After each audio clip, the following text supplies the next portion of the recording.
எல்லாருக்கும் வணக்கம். நம்ம வந்து புளி வந்து ஊற வச்சிருக்கோம். சாம்பார் பண்ண போறோம். ஸோ, இப்போ அப்படியே எல்லாமே டைரக்ட்டா ஃபார் பிகினர்ஸ்க்கு வந்து ரொம்ப ஈஸியா, டேஸ்ட்டா சாம்பார் பண்ற மெத்தட் இது.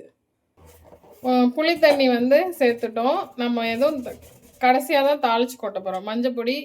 ஸோ, இதில் சேர்க்க வேண்டிய காய்கறிகள் வந்து தக்காளி, குடமிளகா, வெங்காயம், அதுக்கப்புறம் வந்து முள்ளங்கி, அப்புறம் இந்த பஜ்ஜி மிளகா ஒன்று எடுத்துருக்கேன். இந்த காரத்துக்கு தகுந்த மாதிரி மிளகாய் பொடி பார்த்து சேர்த்துக்கோங்க. இது கொஞ்சம் காரமாக இருக்குன்னு நான் சொல்கிறேன்.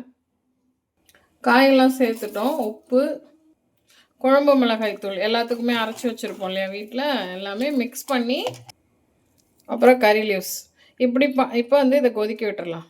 ஸோ அது கொதிக்கட்டும். இந்த பக்கம் பருப்பும் பாசி பருப்பும் சம அளவில் எடுத்து வேக வச்சு வச்சுருக்கேன் விளக்கெண்ணெய் விட்டு.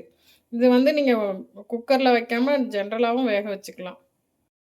சாம்பார் வந்து கொதிச்செடுத்து நல்ல வாசனை. இந்த பருப்பு ஆட் பண்ணி பருப்பு சேர்த்து ஒரு கொதி விட்டோம். எண்ணெய் விட்டு தாளிப்பு வடகம், எக்ஸ்ட்ரா கொஞ்சம் வந்து வெந்தயம் சேர்த்து தாளித்து கொட்டி வச்சு சாம்பார் ரெடி. ட்ரை பண்ணுங்கள். தேங்க்யூ.